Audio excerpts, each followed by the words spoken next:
আর সমাজে ভাইরাল এখন শব্দ হয়েছে ভাইরাল। আমরা বলি যে সমাজে তার আলোচনাটা তার নিজের নামটা জাহির রাখতে যায়, যেমন রুমিন ফারহানা। সে কালকে সংসদে একটা সেশন চলছে। সেশনটা কি উনি কিন্তু জানে, উনি আমি তো প্রথম সাংসদ, উনি আগে একবার সংসদ বিএনপির দয়ায় হয়েছিল। কিন্তু এখানে আমি সেটা করলাম না, প্রথম সুযোগটা মিস করেছি। আমি জানি না সেই শপথটা নিলে বিএনপির কি ক্ষতি হতো, কিন্তু সেদিন আমি সাধারণ মানুষকেও এই গাদ্দার শব্দটা ব্যবহার করতে দেখেছি। কাদের বিরুদ্ধে? কাদেরকে বলেছে? সহজ বিএনপির বিরুদ্ধে বলেছে, এবং বলেছে যে সাধারণ মানুষের রক্তের ওপর দিয়ে যে সরকারটি আজকে এখানে বসেছে, যাদের এখানে থাকার কথা ছিল না। রাজনৈতিক আন্দোলন তো মেলা দিন ধরে হয়েছে বাংলাদেশে, সবাই করেছে, আমরা নিজেরাও করেছি, কিন্তু সেটার কারণে তো এই প্রম্পট চেঞ্জটা আমরা দেখি নাই। তাহলে অন্তর্বর্তী সরকার যে জিনিসটা আপনাদের উপরে চাপায় দিয়ে গেল, আপনাদের দায়িত্ব ছিল আসলে এইটার দায়িত্ব আপনারা না নিয়ে এটা নিয়ে জনগণ, আমাদের তো আর ভরসা করার কোনো জায়গা থাকে না। যদি সংসদে আলোচনা করা এবং মানুষকে জানানো এবং এটা অ্যাভয়েড করা গেলে অ্যাভয়েড করা, আর না করা গেলে কেন করা যাচ্ছে না সেটা ক্লিয়ার করা। জি,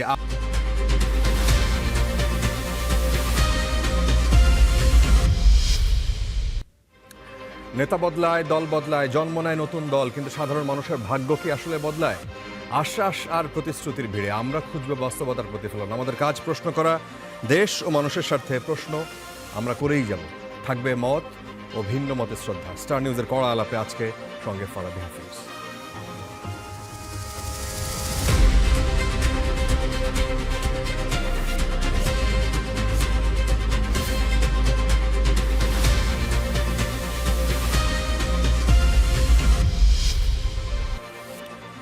পরিচয় করে দিই আজকে আলোচনার জন্য যারা সম্মানিত উপস্থিতি, সম্মানিত অতিথি আমাদের সাথে রয়েছেন। তাদের সাথে মার্দিয়া মমতাজ, তিনি সংসদ সদস্য বাংলাদেশ জামায়াতে ইসলামী, অ্যাডভোকেট হাসনাত কাইয়ুম, সভাপতি বাংলাদেশ রাষ্ট্র সংস্কার আন্দোলন, এবং কিছুক্ষণের মধ্যে আমাদের সাথে আলোচনায় যুক্ত হবেন আজিজুল বাড়ি হেলাল, সংসদ সদস্য বিএনপি, তথ্য বিষয়ক সম্পাদক বাংলাদেশ জাতীয়তাবাদী দল। আমরা আলোচনা শুরু করি মার্দিয়া মমতাজ আপনাকে দিয়ে। সংসদ সদস্য বলেই ফেললাম, আপনাদের অভিনন্দন আপনাকে। আপনারা গেজেটেড অলরেডি।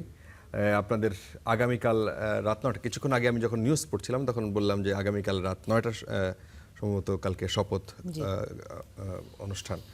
এখন ত্রয়োদশ জাতীয় সংসদের সংরক্ষিত নারী আসনের সংসদ সদস্যদের শপথ রোববার অনুষ্ঠিত হবে বলে সংসদ সচিবালয় যেটা জানাচ্ছে, সেখানে আপনি জামায়াত ইসলামের মনোনীত এমপি হিসেবে শপথ নেবার কথা। আপনারা কি সংস্কার পরিষদ সদস্য এবং সংসদ সদস্য দুটো শপথই পড়বেন, নাকি এরকম কোনো কিছু আপনাদেরকে জানানো হয়েছে কিনা যে আমন্ত্রণ পত্রে? আমি এখন পর্যন্ত জানি না। আমন্ত্রণ পত্রটা আমি বের হওয়ার পরে, আপনার প্রোগ্রামের জন্য বের হওয়ার পরে বাসায় গিয়েছে, তো আমি আসলে গেলে দেখতে পারবো। আপনাদের মানসিক প্রস্তুতি কি আপনারা নিশ্চয়ই জানেন যে কি হতে যাচ্ছে বা কিভাবে কি হবে, তো আপনাদের মানসিক প্রস্তুতিটা কি রকম? 11 দলীয় জোট যেহেতু বাকি এমপিরা দুটোই শপথ নিয়েছেন, আমাদের প্রস্তুতি দুটোরই এখন ডেকোরাম যেটা বলে সেটাই। আচ্ছা, সেই ক্ষেত্রে আপনাদের দলীয় সিদ্ধান্ত কি রকম? আজকে আপনারা দেখেছেন যে আজকে একজন হুইপ, আমি এই অনুষ্ঠান শুরুর কিছুক্ষণ আগে একটা ভিডিও দেখলাম, সেখানে কোনো একটা জায়গায় বক্তব্য দিচ্ছিলেন উনি। যখন রাজনৈতিক বক্তব্য দিচ্ছিলেন তখন পেছন থেকে কোনো এক জুলাই শহীদ পরিবারের বাবা, তিনি জুলাই শহীদদেরকে নিয়ে বক্তব্য দেওয়ার জন্য, তাদের প্রতি কৃতজ্ঞতা প্রকাশ করার জন্য এবং জুলাই সনদ বাস্তবায়নের জন্য যিনি বক্তা তাকে বলছিলেন তিনি একজন এমপি এবং এই পার্লামেন্টের হুইপ। তো সেই জায়গাটায় কি আপনার মনে হয় যে এখন পর্যন্ত সংসদের যে অ্যাক্ট, গত পরশুদিন যখন এই প্রথম অধিবেশন শেষ হলো, মানে সেই পর্যন্ত এই সংসদ জুলাই সনদ বাস্তবায়নের যে কথা, যে কমিটমেন্ট জনগণের সামনে করেছিল, সেই জায়গাটায় তারা কিছুটা মানে একটু শেকি ভাব অথবা দ্বিচারিতা, মানে তাদের অবস্থানটা কি রকম আপনার মনে হয়েছে? আচ্ছা, এখানে অনেকগুলো বিষয় কনসিডার করার মতন বিষয়। বিরোধী দলের প্রস্তুতি আমি বলবো একটু হলেও এগিয়ে আছে, কারণ তারা শপথটা নিয়েছেন এবং সংবিধানে যে সংস্কারের জায়গাগুলো আছে সেগুলোতে কাজ করার জন্য, যদিও সরকার বলেছেন তারা এটা করবেন, হয়তো কিছুদিন পরে করবেন, অক্ষরে অক্ষরে বাস্তবায়ন করবেন, তো প্রস্তুতির ক্ষেত্রে বিরোধী দল একটু এগিয়ে আছে। এখন প্রথম অধিবেশনে কিছু টেকনিক্যাল সমস্যা আছে। টেকনিক্যাল সমস্যাগুলো হচ্ছে আমরা দেখেছি যে অধ্যাদেশগুলো নিয়ে কথা হচ্ছিল এবং একটা লম্বা সময় গেছে অধ্যাদেশের পেছনে। রাষ্ট্রপতির বক্তব্যের উপরে ধন্যবাদ জ্ঞাপনের জন্য 50 ঘন্টা সময় গেছে। তো সেখানে এই ফর্মালিটিজের কারণে জুলাই সনদ নিয়ে কিছুটা আলাপ হয়েছে এবং সরকার বারবার প্রতিশ্রুতি দিয়েছেন এবং অক্ষরে অক্ষরে পালন হবে এটা সংসদের ভেতরে বা বাইরে বিভিন্ন জায়গায় বলেছেন। তো আমরা আশাবাদী যে এর পরের অধিবেশনে এটা নিয়ে হয়তো আরেকটু এগোনো যাবে, বা সরকারের এখনো আসলে আমরা কোনো পরিকল্পনা জানি না, এটা হচ্ছে সবচেয়ে বড় কথা। কিন্তু কথা বলা হচ্ছে বারবারই যে আমরা অক্ষরে অক্ষরে পালন করব বা অক্ষরে অক্ষরে বাস্তবায়ন করব।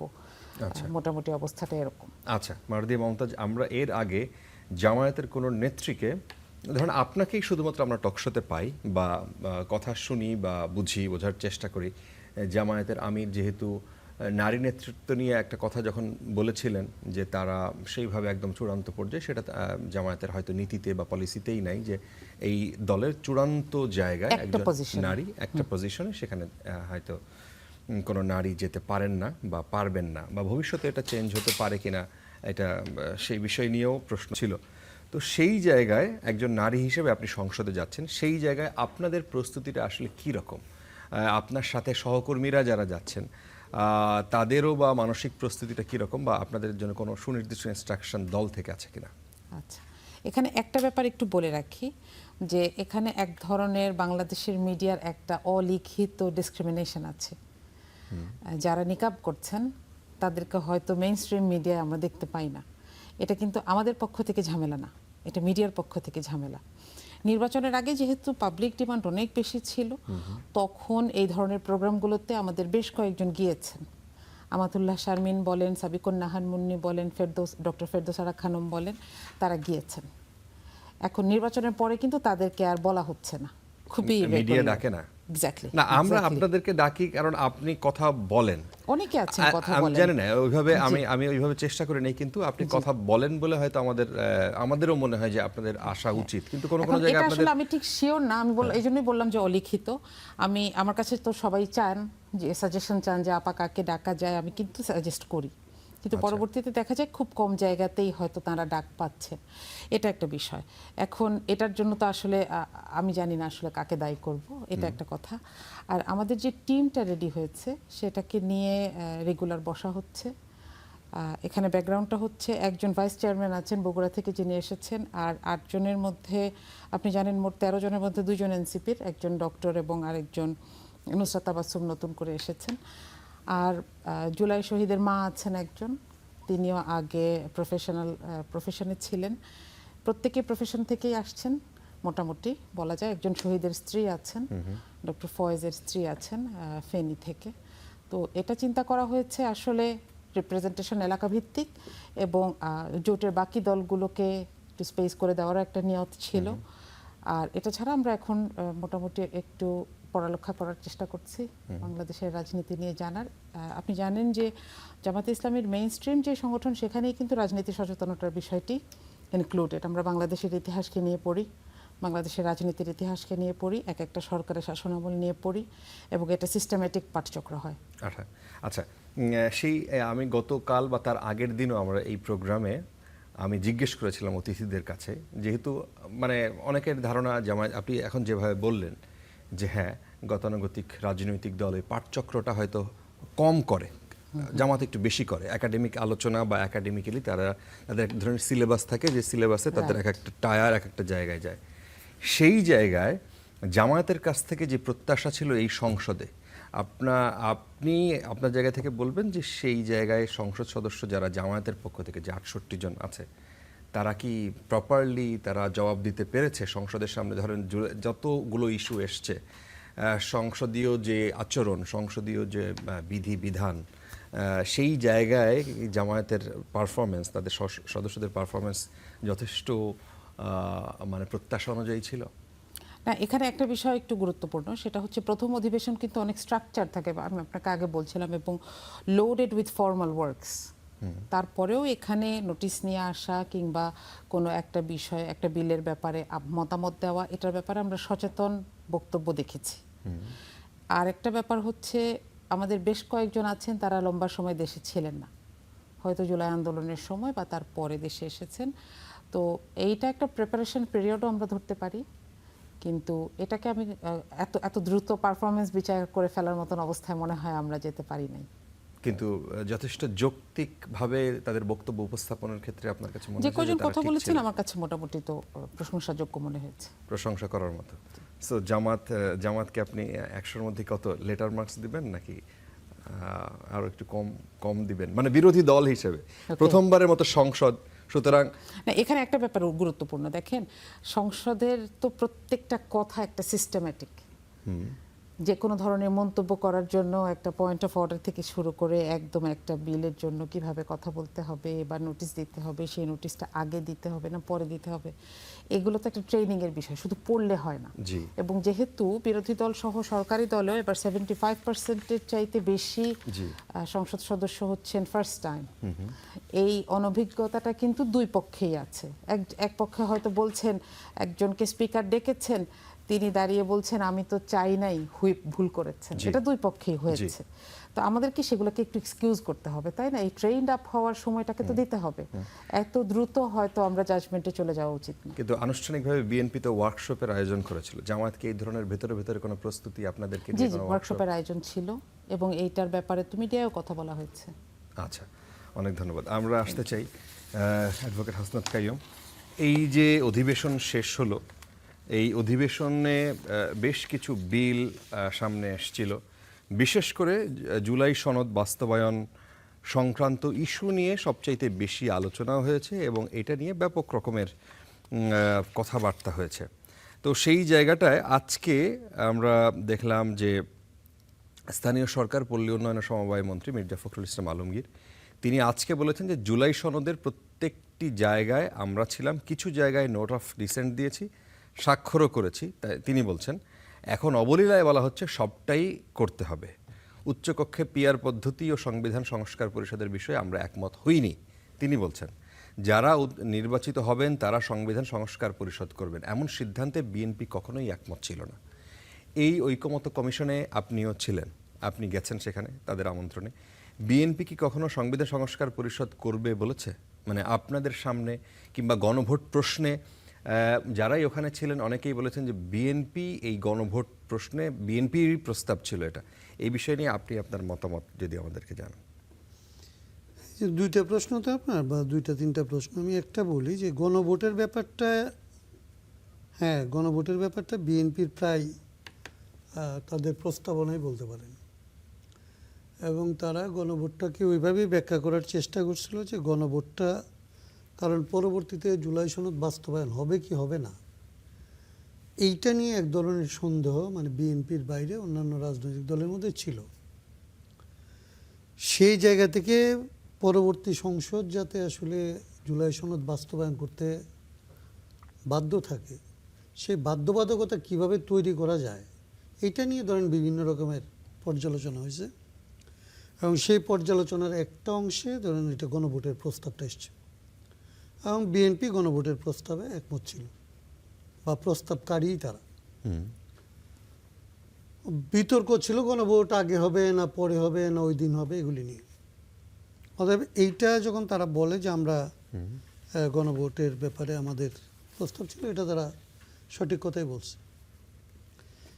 বাস্তবায়ন পদ্ধতি যেটা নিয়ে এখন ধরেন কথা হচ্ছে যে আসলে সংস্কার পরিষদ হবে নাকি আসলে সংশোধন, যেটা সংবিধানের সংশোধন আকারে হবে, এইটা নিয়ে আমরা আমাদের জায়গা থেকে বিভিন্ন সময় বাস্তবায়ন পদ্ধতিটা যাতে গুরুত্বের সাথে আলোচনা করা হয় তার জন্য ঐক্যমত্য কমিশনকে আমি বলেছি, প্রধান উপদেষ্টাকে ঐক্যমত্য কমিশনে যখন উপস্থিত হয়েছে তখন আমি এই জায়গাটায় জোর দিয়ে বলছি, এবং আমি বলছি যে এই বিষয়টা যতক্ষণ পর্যন্ত নিষ্পত্তি না হবে ভবিষ্যতে এই যে সংকটটা, এটা ভবিষ্যতের জন্য আসলে আমরা প্রলম্বিত করব, এই সংকটটার এখানে সমাধান হবে না। এবং শেষ দিন যেদিন আসলে ঐকমত্য কমিশনের মেয়াদ শেষ হয় ওই দিন আমি ব্যক্তিগতভাবে আমাদের দলের জায়গা থেকে আমরা এটা নিয়ে, বিএনপির সালাউদ্দিন সাহেব এখানে উপস্থিত ছিল, তার সাথে আমাদের কথাবার্তা হয়েছে, বচসা হয়েছে, এবং ওনাকে আমি আমার জায়গা থেকে এইটা বলার চেষ্টা করছিলাম যে আপনাদের এই ব্যাপারটাই আপনাদের একটা সিদ্ধান্ত নেওয়া উচিত। কারণ আমাদের জায়গা থেকে আমরা বলছিলাম যে সংস্কার পরিষদটা লাগবে, এমনকি বিএনপির যে 31 দফা ঐকমত্য কমিশনের ব্যাপারটা বাদ দিল, বিএনপির যে 31 দফা আছে এটাও যদি বাস্তবায়ন করতে চায় তাইলেও আসলে সংবিধান সংশোধনের যে কাঠামো এটা দিয়ে আসলে করা যাবে না। এবং এইটার ব্যাপারে যে সালাউদ্দিন সাহেব আমার সাথে খুব ভিন্নমত করছে কিংবা এটা নিয়ে যে তিনি খুব জোরালো আপত্তি করছে এরকম কোনো ব্যাপারও নাই। তারা এটা যেরকম এগ্রি করে নাই। আবার আমরা যখন বলছি যে আপনার এই প্রস্তাব বাস্তবায়ন করতে গেলেও সংবিধান সংস্কার পরিষদ লাগবে, আর না হয় আপনার এটা আদালতে গিয়ে বানচাল হয়ে যাবে, সেই বিষয়ে যে তারা খুব জোরালো আপত্তি করছে, আমাদেরকে বলছে যে না আপনি যেটা বলছেন এটা যুক্তিসঙ্গত না, এরকম কোনো আলোচনা আসলে হয় নাই। কিন্তু উনি শেষ দিন পর্যন্ত এ ব্যাপারে তার কোনো সুস্পষ্ট ঐকমত্য আছে, ওটাতে উনি এগ্রি করছেন, এরকম কথা বলে নাই। আচ্ছা, এবং আমরা ওনাদেরকে অনুরোধ করেছি যে যদি দরকার হয় আরও 2 দিন আরও 5 দিন ঐকমত্য কমিশনের মেয়াদ বাড়ানো হোক। আপনার যদি দলের অন্যদের সাথে আলোচনা করা লাগে তাইলে আলোচনা করেন, কিন্তু এই বিষয়টা এখানে নিষ্পত্তি করেন। বিষয়টা নিষ্পত্তি না হয়েই ঐকমত্য কমিশনের মেয়াদ শেষ হয়েছে। পরের পার্টটা হচ্ছে গুরুত্বপূর্ণ। পরবর্তীতে এই ঐকমত্য কমিশন আমাদেরকে আলাদা করে ডাকছে, মানে আলাদা করে মানে 4-5টা সংগঠনের সাথে আলাদা করে এই পদ্ধতি নিয়ে তারা বসছে। আমরা যেমন 8টা সংগঠন একসাথে বসছি। আমার নিজের ধারণা যে এরকম সবগুলো দলের সাথে আসলে ঐকমত্য কমিশন আলাদা আলাদা করে ইনফরমালি বসছে। এটা ফর্মাল মেয়াদ যেহেতু শেষ, ইনফরমালি বসছে। এবং ইনফরমালি যখন আলোচনা হয় তখনও আমরা এই পদ্ধতির কথাই বলছি। আমি জানি না বিএনপির সাথে কি আলোচনা হয়েছে, কিন্তু আমার একটা অভিজ্ঞতা হচ্ছে এই যে বিএনপি যদি এগ্রি না করতো তাইলে ওই যে সংস্কার পরিষদের কথা, এই কথা আসলে গণভোটের মধ্যে অধ্যাদেশে কিংবা সংস্কার আদেশে আসতো না। কেন আসতো না আমি আপনাকে বলি। আমরা যখন জাতীয় সংসদের সামনে ওই ইয়েতে স্বাক্ষর করি জুলাই সনদে, তখন কিন্তু তার আগে আমাদের কাছে যে কপি পাঠানো হয়েছিল সেই কপিতে কিন্তু নোট অফ ডিসেন্টগুলি আলাদা করে উল্লেখ করা ছিল না। আচ্ছা, আমরা স্বাক্ষর যখন করি তখন আমাদের কাছে পুরো ডকুমেন্টটা দেওয়া হয় নাই, প্রথম পাতাটা কেবলমাত্র আমরা স্বাক্ষর করছি। তো পরবর্তীতে যখন আসলে এটা ছাপা হয়েছে তখন আমরা দেখছি যে নোট অফ ডিসেন্ট সহ ছাপা হয়েছে।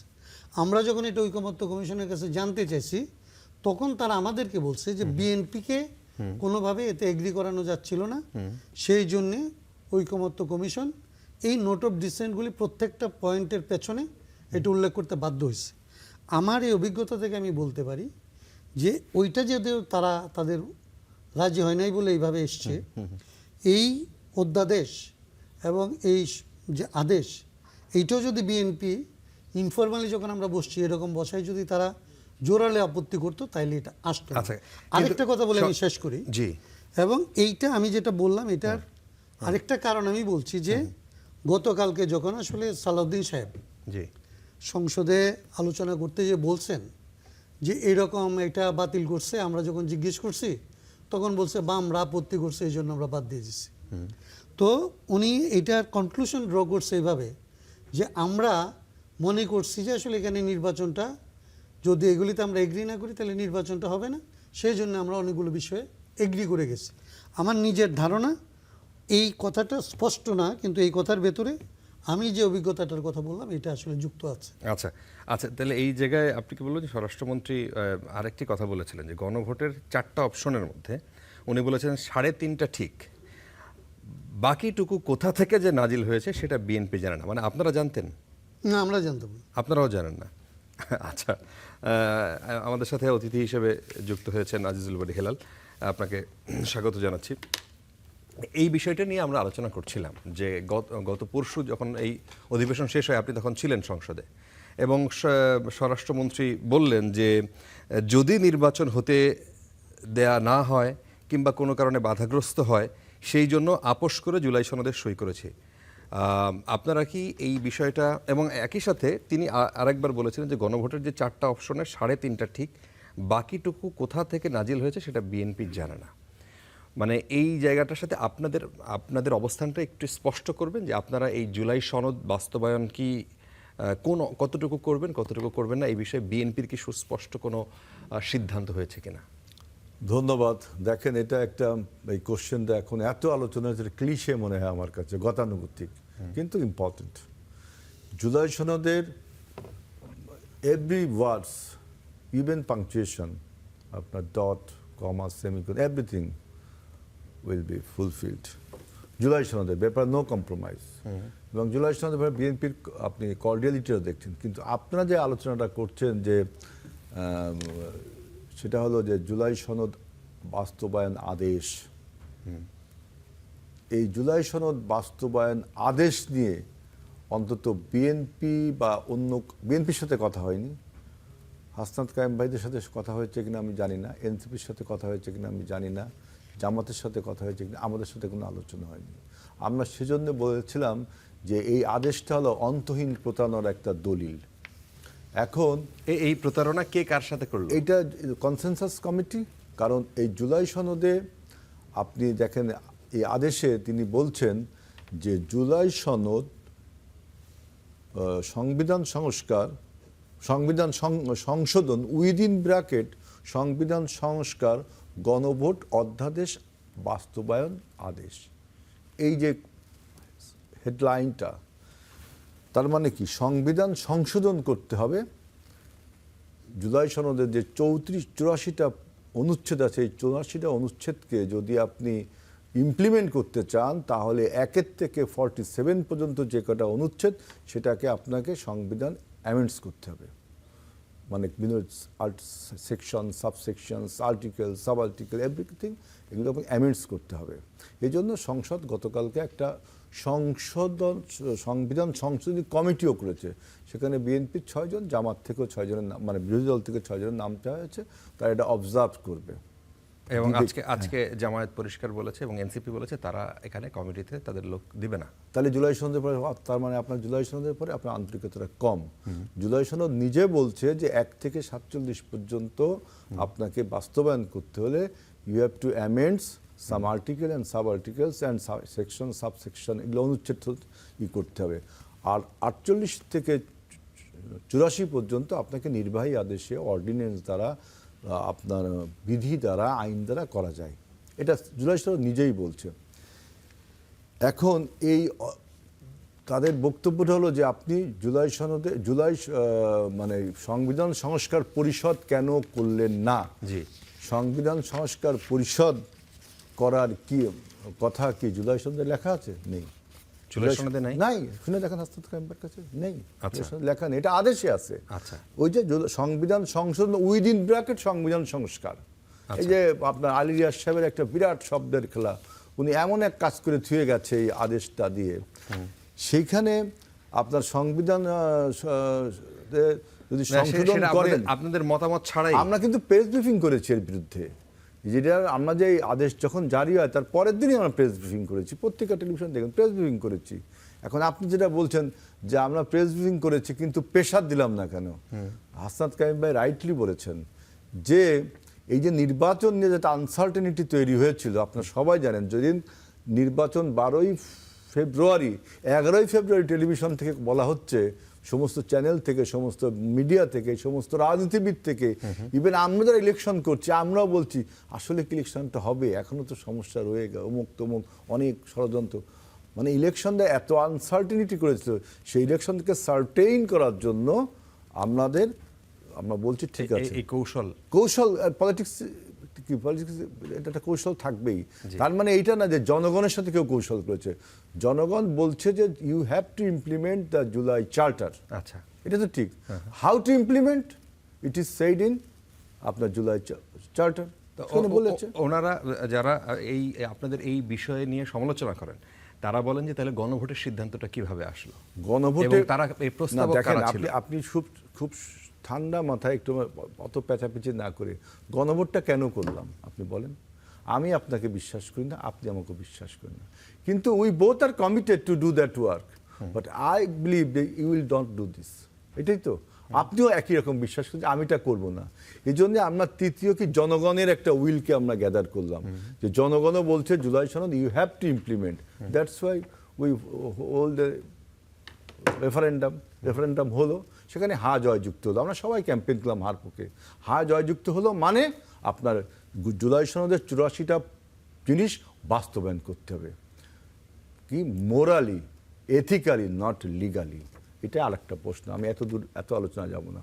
মোরালি এবং ethically we have to implement এই 84টা অনুচ্ছেদ। সেই 84টা অনুচ্ছেদ বাস্তবায়ন করতে গেলে একটা তরিকা লাগবে তো, তাই না? সেই তরিকাটাও জুলাই সনদ খুব স্পষ্ট করে লিখে দিয়েছে যে এই তরিকায় আপনার জুলাই সনদ বাস্তবায়ন করতে হবে। সেই তরিকার প্রথম স্টেপ ছিল যে সংবিধানের কিছু আর্টিকেল, সাব আর্টিকেলকে আপনার অ্যামেন্ডমেন্টস করতে হবে। তার জন্য আমরা একটা কমিটি করতে চেয়েছি। তা নাহলে অ্যামেন্ডমেন্টসগুলো যদি আমরা একারাই করি তাহলে তো হলো না।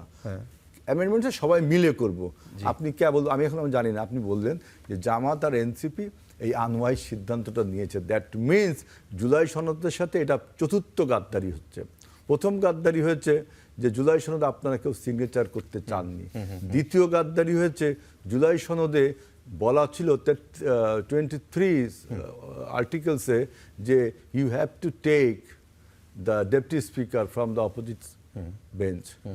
আমরা সংসদ শুরু হওয়ার আগেই সেই কলটি দেখেছি আপনার ডেপুটি স্পিকারটা নেন, কারণ এখন তো স্পিকার নিয়োগ হবে। সংসদ শুরু হওয়ার আগেই স্পিকার নিয়োগ, তা আপনি ডেপুটি স্পিকার নিলেন না, তাহলে জুলাই সনদ সেকেন্ড গাদ্দারি। থার্ড, সেটা কি গাদ্দারি নাকি অভিমান করে জামাতেরই লস হলো?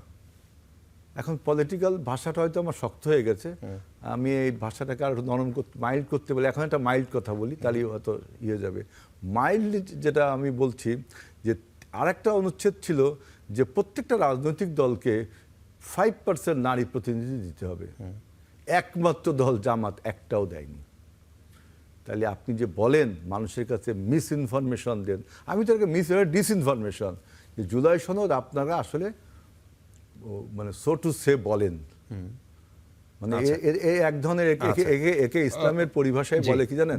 ইসলামের পরিভাষায় একে বলে নিফাক, মানে গোপন করা। মুখে বলছেন আমি মানি কিন্তু অন্তরে মানছেন না, একে বলে নিফাক। আচ্ছা, নিফাক কাজটা করছে মারদিয়া মমতাজ, এই গাদ্দারি জামাত কেন করলো? এবং না, আপনি বলছেন যে আজকে কমিউনিটি মানিনি, আমি কিন্তু জানি না।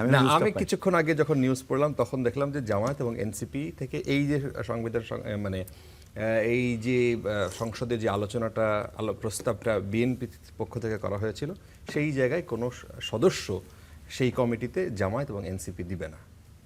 বিষয়টা নিশ্চয়ই আপনারা জানেন। বিষয়টা কি আসলে, কেন জামায়াত এই জায়গাটায় বিএনপিকে সহযোগিতা করছে না?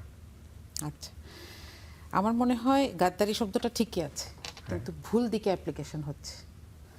গাদ্দারি তখন হয় যখন মেজর হাফিজউদ্দিন বলেন যে আমরা এগ্রি না করলে গণভোটের ব্যাপারে নির্বাচনটা দিত না ইন্টারিম গভর্নমেন্ট। এই একই রকম একটা কথা আমরা গত পরশুদিনও শুনলাম। এবং 70% মানুষের যে হ্যাঁ ভোট, সেটাকে বারবার বলা হচ্ছে মানুষ না বুঝে ভোট দিয়েছে হ্যাঁ ভোট। 4টার 3টার সাথে যদি কেউ একমত হয় তাহলে সে কি হ্যাঁ ভোট দিবে না ভোট দিবে, এটা নিয়ে মানুষ কনফিউজড ছিল। তাহলে বিএনপির 31 দফা সবাই বুঝে প্রত্যেকটাকে চেয়ে তারপর ভোট দিয়েছে, এটা কন্ট্রাডিক্টরি হয়ে যায় না? কনসেপ্টেই তো ঝামেলা হয়। আরেকটা কনসেপ্টে যেটা ঝামেলা, যেই অ্যামেন্ডমেন্টের কথা হেলাল ভাই বলছিলেন, যেটা জুলাই সনদের মাধ্যমে আনার কথা, সেটাতে স্পষ্ট যে 15তম সংশোধনীর মাধ্যমে বিগত সরকার যে কাজটা করেছে, কিছু কিছু জায়গাকে আনচেঞ্জেবল করে ফেলেছে, 4টা জায়গাকে, প্রথম 3 ভাগ এবং 150। এবং মজার ব্যাপার হচ্ছে এটাতে বর্তমান সংসদের যদি 350 জন হ্যাঁ ভোট দেন তাহলেও এটা চেঞ্জ করা যাবে না, এখানে অ্যামেন্ডমেন্টের সুযোগ নাই। এটার জন্যই গণপরিষদের শপথটা নেওয়া দরকার ছিল, কারণ আপনি সংবিধানের সংস্কারের সংজ্ঞাটা দেখবেন যে কোনো দেশ স্বাধীন হওয়ার পরে অথবা কোনো বিপ্লবের পরে বা এই ধরনের গণ অভ্যুত্থানের পরে সংবিধানের যে পরিবর্তন করতে হয় সেটার জন্য গণপরিষদের দরকার হয়। গণপরিষদ ছাড়া ওই আনচেঞ্জেবল জায়গাগুলোকে চেঞ্জ করা যাবে না। সহজ কথা, কিন্তু এখানে আমি সেটা করলাম না, প্রথম সুযোগটা মিস করেছি। আমি জানি না সেই শপথটা নিলে বিএনপির কী ক্ষতি হতো, কিন্তু সেদিন আমি সাধারণ মানুষকেও এই গাদ্দার শব্দটা ব্যবহার করতে দেখেছি। কাদের বিরুদ্ধে? কাদেরকে বলেছে? সহজ বিএনপির বিরুদ্ধে বলেছে, এবং বলেছে যে সাধারণ মানুষের রক্তের ওপর দিয়ে যে সরকারটি আজকে এখানে বসেছে, যাদের এখানে থাকার কথা ছিল না, রাজনৈতিক আন্দোলন তো মেলা দিন ধরে হয়েছে বাংলাদেশে, সবাই করেছে, আমরা নিজেরাও করেছি, কিন্তু সেটার কারণে তো এই প্রম্পট চেঞ্জটা আমরা দেখি নাই। আমরা তো একটা সময় এসে বন্ধ করে দিয়েছিলাম, নিরাশ হয়ে গেছি। এবং আপনি যদি ৫ অগস্ট কিংবা তারপরে থেকে ৮ তারিখ পর্যন্ত এমনকি শুধু বিএনপির নেতাদের কথাগুলোই শোনেন, আপনি বুঝবেন যে এখানে তারা সবাই স্বীকার করছিলেন। মির্জা ফখরুল বলেছেন, রুহুল কবির রিজভী বলেছেন, এবং অসংখ্য মানুষ বলেছেন, এমনকি ব্যারিস্টার আন্দালিব পার্থও বলেছেন, যিনি এখন সংসদে খুব হাস্যরসিকতার মাধ্যমে এই পুরো কনসেপ্টটাকে তাচ্ছিল্য করেছেন, আমরা নিজেরাই দেখেছি। তো এই জায়গাগুলোকে তাহলে সংস্কার করার জন্য আমি সোজা পথটা নিলাম না, এখন আমি একটা বাইপাস নিতে চাই। আর আমি বলছি এটাকে বৈধ করার জন্য আমি বলছি বিরোধী দল থেকে একটা কমিটি দেন। এই প্রস্তাবটা নেওয়া তো বিরোধী দলের জন্য নাম্বার 1 অপমানজনক, কারণ আমি তো গণপরিষদের সদস্য হিসেবে সংস্কারের জন্য তৈরি, আমি শপথ নিয়েছি, আমাকে সেই জায়গাটা দিয়ে সোজা পথটা দিয়ে আসার দরকার ছিল না, সেটাকে আমি করলাম না। এখন বলছি আসেন একটা কিছু করি। এবং ডেপুটি স্পিকারের ব্যাপারটাও দেখেন, এটা আমরা বলতে পারি যে এটা একটা লোভনীয় প্রস্তাব ছিল, কিন্তু আমরা চেয়েছি জুলাই সনদের ব্যাপারে আমরা binary, either yes or no, 0 or 1, যার কারণে এটা নিয়ে আমরা একটা ফ্লেক্স করতে পারতাম, কিন্তু আমরা সেই জায়গায় যাই নাই। তাহলে এখানে অবশ্যই, কারণ এখানে হচ্ছে তখন হেলাল ভাই এখানে এসে কি বলতো জানেন, হেলাল ভাই এখানে এসে বলতো যে ওনারা তো সুবিধাটা ঠিকই নিয়েছে, এখন আর বাকিটাতে হেল্প করছে না, উনি বলতো লেখেন না সেই সুবিধার জায়গায় তো শুরুতে জামাত জুলাই সনদ ওইভাবে কনফিউজ মনে হয় না। জুলাই সনদ is a package, you can't cherry pick, যে আমার এটা ভালো লাগছে, এটা আমার একটু সুবিধা হচ্ছে, এটা আমি একটু নিলাম। এবং আপনি যে নোট অফ ডিসেন্টের কথা চিন্তা করেন, নোট অফ ডিসেন্ট 19টার মধ্যে 19টা দফার মধ্যে 10টাতেই বিএনপির নোট অফ ডিসেন্ট। এবং কোন কোনগুলোতে নোট অফ ডিসেন্ট?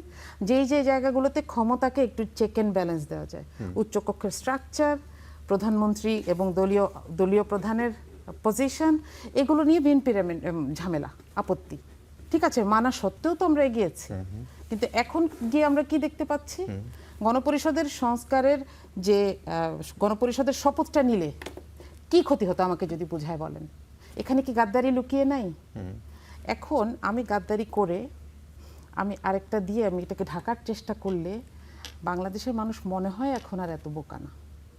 বাংলাদেশের মানুষ যাকে সরিয়েছে তাকে ওই সংবিধানের মারপ্যাচ দিয়েই সরিয়েছে। তিনি সংবিধানের মারপ্যাচ দিয়ে 14তে ইলেকশন করেছেন, একটা প্রশ্নবিদ্ধ ইলেকশন, 18তে করেছেন, 24-এ করেছেন, এরপর গুড বাই হয়েছেন। বাংলাদেশের মানুষ মনে হয় এখন এরা তো বোকা না, বুঝেন।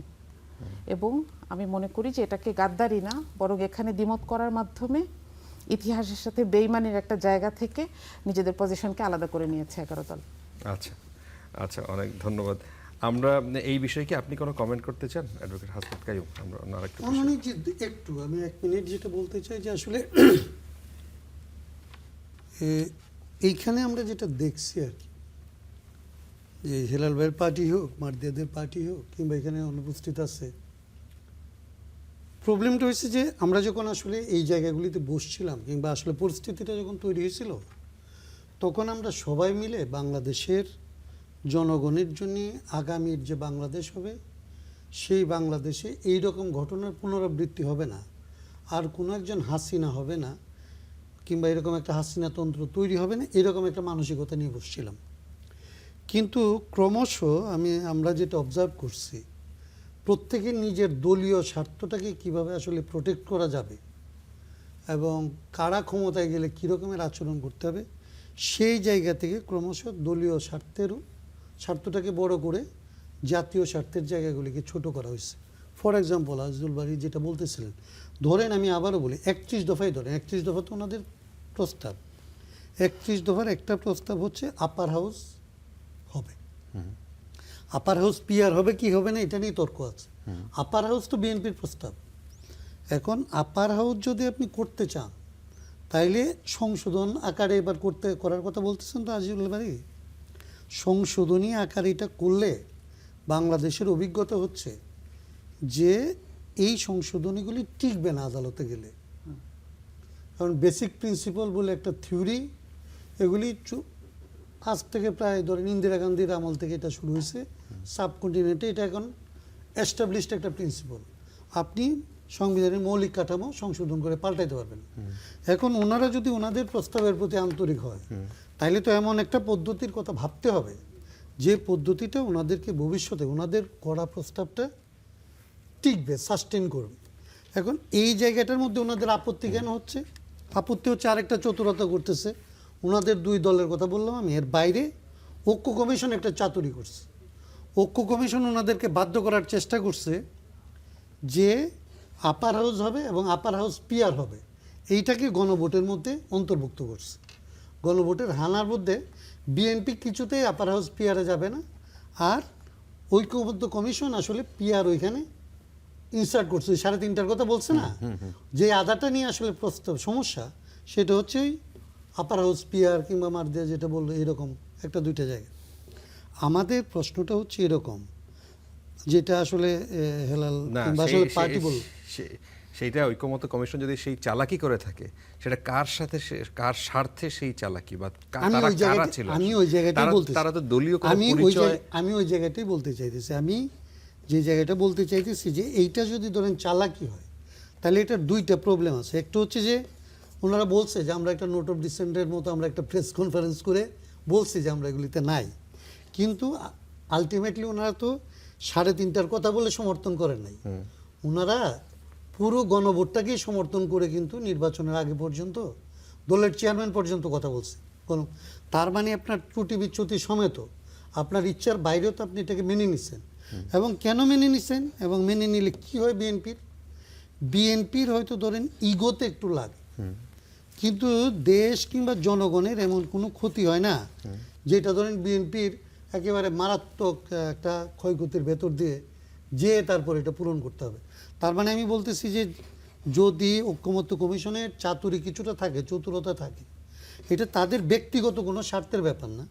এইটা অধিকতর গণতান্ত্রিক করার পথে রাষ্ট্রকে যদি আপনি হাসিনা তন্ত্রের বাইরে একটা গণতন্ত্রের পথে আনতে চান, তাইলে এইটা করা আপনার গণতন্ত্রের পথ থেকে রাষ্ট্রকে সরাবে না, গণতন্ত্রের পথেই নেবে।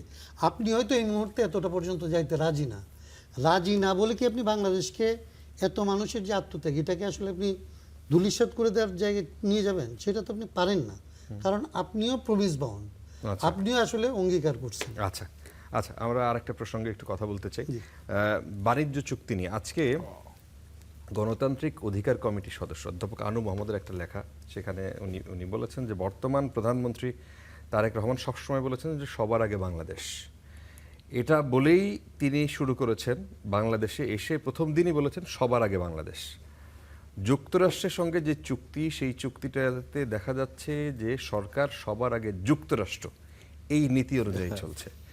ব্যারিস্টার রুমিন ফারহানা, তিনি যদিও এখন তো তিনি তো স্বতন্ত্র সংসদস্য, তো তিনি যুক্তরাষ্ট্রের সঙ্গে হওয়া বাণিজ্য চুক্তি সংসদে আলোচনার দাবি তুলেছেন। এখন আপনাকে এই প্রশ্ন করি, আজিল বারী হেলাল, আপনি যদি এই বিষয়টা নিয়ে বলেন যে এই চুক্তি নিয়ে সরকারি দল ও বিরোধী দল এখন পর্যন্ত চুপ, যদিও তারা এই চুক্তিকে দেশ ও জনগণের পক্ষের মনে করছে কিনা, মানে এই এবং সেটা নিয়ে দুই পক্ষই, বিরোধী দলকেও আমরা ওইভাবে সক্রিয় দেখি নাই এবং সরকারি দলকেও এই বিষয়টাকে কিছুটা হাইড করার মতো এক রকমের বিষয়টা অনেকেই অভিযোগ করেছেন। সেটি নিয়ে আপনাদের বক্তব্য কি? দেখুন, প্রথম বক্তব্য আপনি আনু মোহাম্মদ স্যারের একটা বললেন। আনু মোহাম্মদ স্যার আপনার একজন সমাজতান্ত্রিক মনোভাব সম্পন্ন লোক, তাই না? তিনি একটা রাজনৈতিক ইডিওলজি বিশ্বাস করেন। জি, তার এই ইডিওলজিকে আমি রেসপেক্ট করি। আমি যদিও ইডিওলজি মানি না, কিন্তু রেসপেক্ট আমি করি। এখন বিভিন্ন সময়ে মানে পুঁজিবাদের বিপক্ষে তারা সবসময় কথা বলে থাকেন, মার্ক্সবাদী মানে বাম ঘরানার। এটা তো আপনি যখন পুঁজিবাদকে নেগেটিভ অর্থ ধরবেন, তখন তো পুঁজিবাদের পক্ষেও 2-4টে কথা বলতে হয়। কেন আপনার জন্য অনেস্ট আপনার ক্যাপিটালিজম বলে একটা কথা আছে, তাই না? ক্রনি ক্যাপিটালিজমের কথা আমি বলছি না, এটাও ভিন্ন আলাপ। কখনো কোনো সেমিনারে গেলে হয়তো আলোচনা করতে। আনু মোহাম্মদ স্যার আমি দেখছি যে ওনার অনেক লেখাও আমি পড়ছি, অনেক বইও লিখছেন, অনেক লেখাও পড়ছি। সেসব লেখা এখন আর অবসোলেট। তিনি প্রেসিডেন্ট জিয়াউর রহমানের শাসন আমলে অনেক কথা লিখে গেছেন যেটা এখন অবসোলেট প্রমাণিত হয়েছে, যেটা আর চলে না। এবং কিছু কিছু লোক আছে দেখবেন যে কথা একটা বলে আপনার সমাজে ভাইরাল, এখন শব্দ হয়েছে ভাইরাল। আমরা বলি যে সমাজে তার আলোচনাটা, তার নিজের নামটা জাহির রাখতে চায়, যেমন রুমিন ফারানা। সে কালকে সংসদে একটা সেশন চলছে, সেশনটা কি উনি কিন্তু জানে, আমি তো প্রথম সাংসদ, উনি আগে একবার সংসদ বিএনপির দয়ায় হয়েছিল, তাই না? জি। সেখান থেকে তার অভিজ্ঞতাটা আমার চেয়ে বেশি, রাজনৈতিক অভিজ্ঞতা আমার চেয়ে কম হলেও সংসদের অভিজ্ঞতা আরও বেশি। তিনি জানেন যে তিনি যে প্রশ্ন করতে দাঁড়িয়েছেন এখন দাঁড়ানো যায় না। সংসদের রুলস অফ প্রসিজারে প্রধানমন্ত্রীর প্রশ্নোত্তর 30 মিনিটস হয়, সেটার পরে মন্ত্রীদের প্রশ্নোত্তর আপনার 60 মিনিট, 1 ঘন্টা হয়। এরপরে প্রেসিডেন্টের আনিত ভাষণ। এটা হলো রুলস অফ প্রসিজারে আছে আজকের দিনের কর্মসূচি। আপনি যদি কোনো জনগুরুত্বপূর্ণ বিষয় আনতে চান তখন আপনাকে পয়েন্ট অফ অর্ডারে দাঁড়িয়ে 301 বিধিতে কথা বলতে হবে অথবা 62 বিধিতে কথা বলতে হবে। উনি করছে কি, প্রধানমন্ত্রীর প্রশ্নোত্তর পর্ব শেষ হলে উনি দাঁড়িয়ে পড়ছে, তারপরে স্পিকার মহোদয় বলছে যে আপনি কি বর্তমান চলমান যে আলোচনা আমাদের এই সংসদে প্রধানমন্ত্রীকে প্রশ্ন করো সেটা নিয়ে কোনো প্রশ্ন করবেন? তাই না স্পিকার, আমি অন্য একটা বিষয়, ওইটা এখন প্রসিজার না, এটা এই আমাদের এই কার্যক্রম শেষ হলে আপনি বলবেন। জি। তারপরে উনাকে মাইক দেয়নি, উনি চিল্লায় চিল্লায় যে কথাগুলো এখন আপনি বললেন সব বললো। তাহলে এই উদ্দেশ্যটা কি? ভাইরাল হওয়া। কথাটা যত ভালোই হোক যে যুক্তরাষ্ট্রের সাথে আপনার বাংলাদেশের যে চুক্তিটা হয়েছে এইটা ইম্পর্টেন্ট আলোচনা, সংসদে আলোচনা হওয়া উচিত, কিন্তু উনি শীতকালের ওয়াজটা গরমকালে করে নিজেকে ভাইরাল করলেন। এই রোগ আপনাকে বুঝতে হবে যে তিনি কি পপুলার হওয়ার জন্য। এই জন্য প্রধানমন্ত্রী একটা কথা বলেছে কালকে কনক্লুডিং সেশনে যে আমরা এখানে পপুলার বক্তব্য অনেকেই দিতে পারবো, কিন্তু অ্যাজ এ প্রাইম মিনিস্টার আমাকে সঠিক কাজটি করতে হবে। সঠিক পপুলার কাজ আমাকে করলে হবে না। পপুলার কাজ মানে বুঝছেন তো, যে আপনি পপুলার একটা কাজ করলেন কিন্তু এই কাজটার আপনার আফটার ইফেক্ট ভালো না, তখনকার পপুলার। তো এখন যুক্তরাষ্ট্রের সাথে আপনার বাংলাদেশের চুক্তিটা 9 ফেব্রুয়ারি করেছে, এটা আমি একজন পলিটিশিয়ান হিসাবে আমি এটাকে অন্যায় মনে করি যে ওই তত্ত্বাবধায়ক সরকার ইন্টারিম গভর্নমেন্টের, যেহেতু একটা আসন্ন একটা সরকার আসছে, তাই না, সেই সরকারটার উপরই ছেড়ে দেওয়া উচিত ছিল, অথবা যারা কম্পিটিটর নির্বাচন তাদের সাথে আলোচনা করা উচিত ছিল। যদিও ওই সরকারের খলিলুর রহমান সাহেব নাকি বলছে যে আমাদের 3 জনের সবার সাথেই কথা বলেছে, আমি জানি না কারোর সাথে কথা বলেছে কিনা, কারণ আমি ওই পর্যায়ের পলিসি মেকিংয়ে নেই যে আমার জানতে হবে। কিন্তু পত্রপত্রিকার মাধ্যমে আমি দেখেছি যে উনি বলেছেন, কিন্তু কারোর সাথে কথা হয়েছে কিনা আমি জানি না। এখন এই চুক্তিটা কিন্তু আন্তর্জাতিক চুক্তি, এই চুক্তিকে আপনি একদম আউট স্টেট রিজেক্ট করতে পারবেন না। আপনাকে ডিপ্লোম্যাটিক ওয়েতে, ডিপ্লোম্যাসি দিয়ে আপনাকে যতটা কমিয়ে আনা যায়। দেখেন ডক্টর ইউনূস, আমরা সবাই জানি যে তিনি একটা ইন্টারন্যাশনাল মাপের ব্যক্তি ছিল। তা আমরা ভেবেছিলাম যে 39% যে ট্যারিফ ডেফিসিটের জন্য যে ট্যাক্স বারটা আমাদের উপর দিয়েছে সেটা উনি তার নিজস্ব ইন্টারন্যাশনাল ক্যারিজমা দিয়ে তিনি কমিয়ে আনবে। কিন্তু পরে যা দেখলাম কি, বোয়িং কিনতে হবে, তুলা কিনতে হবে, আর গম কিনতে হবে। এইটাই নিয়ে তো দেখলাম মূলত সমস্যা। আর যুক্তরাষ্ট্রের কথা হলো যে আমি যত টাকার কিনি তুমি তত টাকার কিনো না, তুমি যদি আমার কাছ থেকে এই জিনিসগুলো না, বিশেষ করে তুলা না কেনো, তাহলে তোমার গার্মেন্ট আমি নেব না। আর আমাদের গার্মেন্টটা হলো প্রধান রপ্তানি শিল্প এবং প্রধান টাকাটা আমাদের আসে রেমিটেন্স থেকে। গার্মেন্টের উপর এরকম একটা আঘাত যদি দেই, সেই জন্য এটাকে আমাদের খুব ডিপ্লোম্যাটিকলি স্মার্টলি হ্যান্ডেল করতে হবে এই সরকারকে। এটা একটা দায়িত্ব সরকারের উপরে।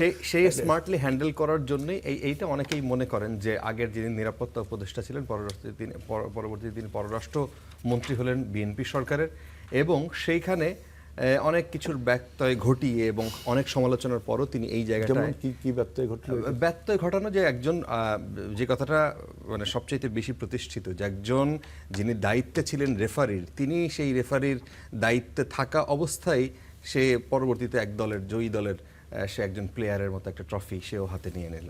শুনুন, এই বিষয়ে যদি আলোচনা করতে হয় তাহলে তো আমাকে বলতে হয় যে 3 জন উপদেষ্টা তো ছিলেনই, তার মধ্যে একজন পদত্যাগ করেছিলেন, তাই না?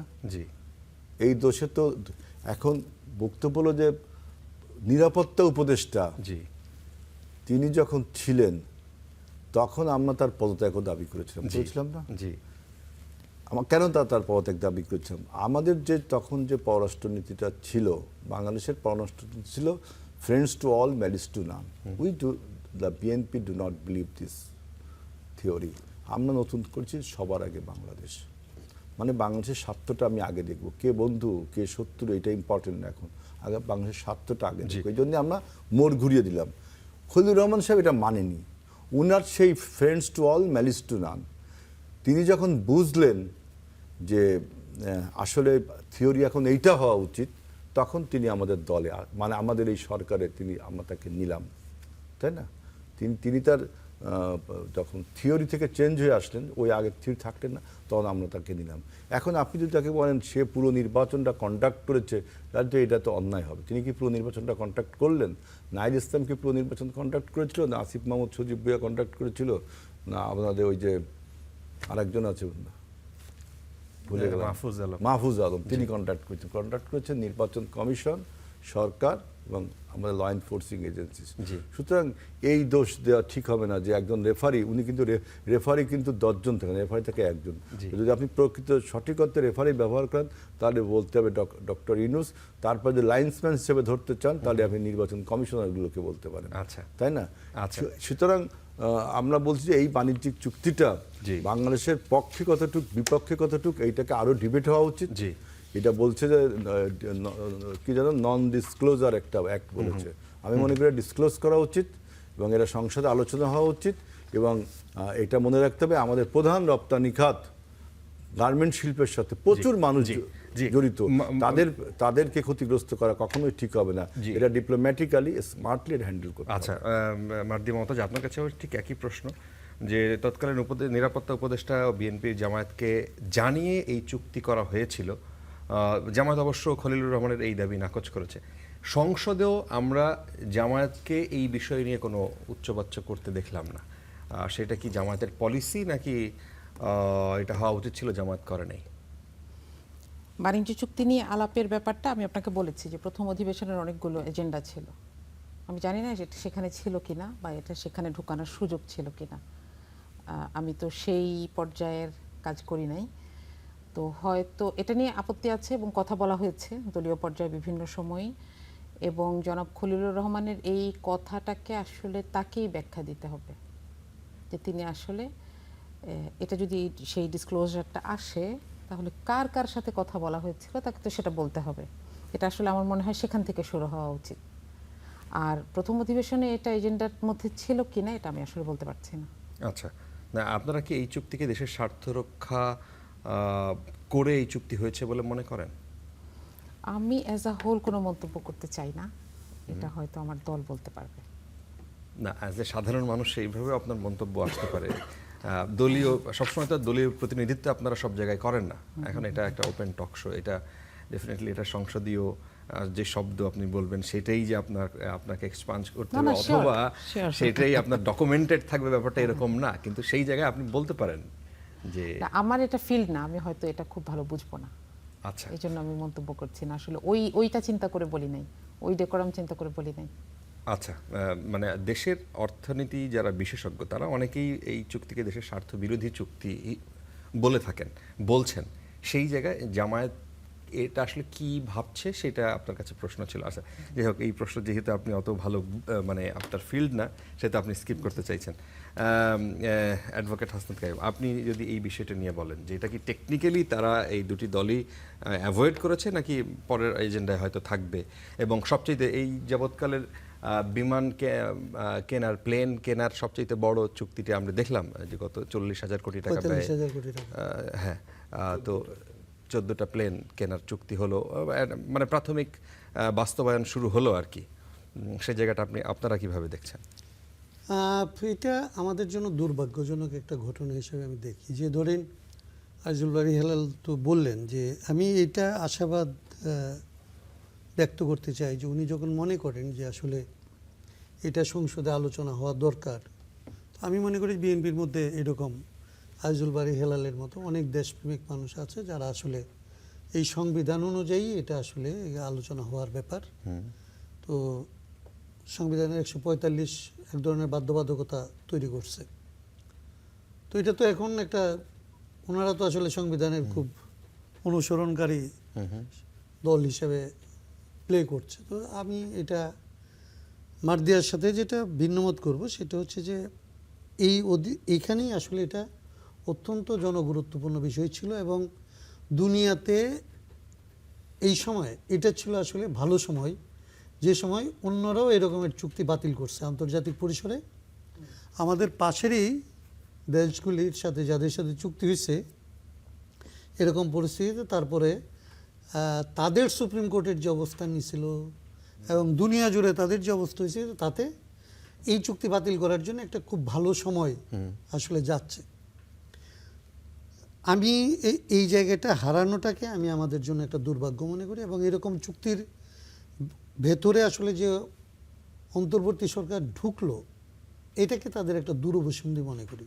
এবং আমি মনে করি যে অন্তর্বর্তী সরকারের মধ্যে যারা এই চুক্তির জন্য দায়ী তাদের আসলে বিচারের আওতার মধ্যে আনা উচিত।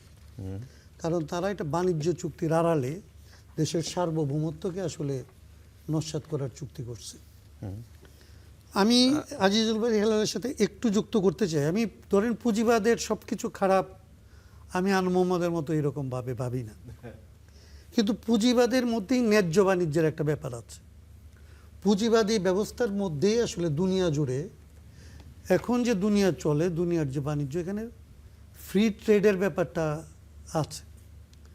এখন আপনি এরকম কোনো চুক্তিতে ঢুকতে পারেন না যেটা আসলে আপনার সারা গ্লোবাল যে অর্ডার, যে আপনি ফ্রি ট্রেডকে বাতিল করে দিয়ে কারো কাছে আপনি তার কাছ থেকেই তার নির্ধারিত মূল্যে জিনিস কিনতে হবে, এরকম কোনো বাস্তবতা আসলে পৃথিবীতে নেই। এবং এটা আপনার পুঁজিবাদকে স্বীকার করা না, এটা আসলে প্ল্যান্ড ইকোনমির অংশ হয়ে যাওয়া। আপনি পুঁজিবাদের কথা বলে একটা প্ল্যান্ড ইকোনমির মধ্যে কিংবা ওই রকম নিয়ন্ত্রিত ইকোনমির মধ্যে আপনি যাচ্ছেন। এবং এটা আপনার যে সবার আগে বাংলাদেশ কিংবা আপনাদের দলের যে নাম বাংলাদেশ জাতীয়তাবাদী দল, একটা জাতীয়তাবাদের জায়গা থেকে আসলে এটা অর্থনৈতিক জাতীয়তাবাদের বিপক্ষে গেছে। আপনার জাতীয়তাবাদ আপনি বলছেন সবার আগে বাংলাদেশ, এবং অর্থনীতি তো এটাই হওয়ার কথা যে সবার আগে বাংলাদেশের স্বার্থ। তো খলিলুর রহমানরা সবার আগে বাংলাদেশকে আসলে রাখে নাই। খলিলুর রহমানদেরকে যারা অ্যাপয়েন্ট করছিল, খলিলুর রহমানরা তাদের দেশটাকে সবার আগে রাখছে। খলিলুর রহমান বাংলাদেশের স্বার্থ রক্ষা করে নেই। এটা চুক্তি নিয়ে আলাপ করার সুযোগ পাইলে আমি একটু প্রশ্ন করি আপনার, 1 মিনিট আপনি ইন্টারফেয়ার করলেন। না, নিশ্চয়ই। আমি না, বলেন। দেখেন, মার্কিন যুক্তরাষ্ট্রের সাথে বাংলাদেশের যে ট্রেড ডেফিসিট, এই ট্রেড ডেফিসিটের ফলে এবং অন্যান্য দেশের ট্রেড ডেফিসিটের ফলে সে একটা ট্যাক্স বাদ দিল, সবার উপর দিছে, তাই না?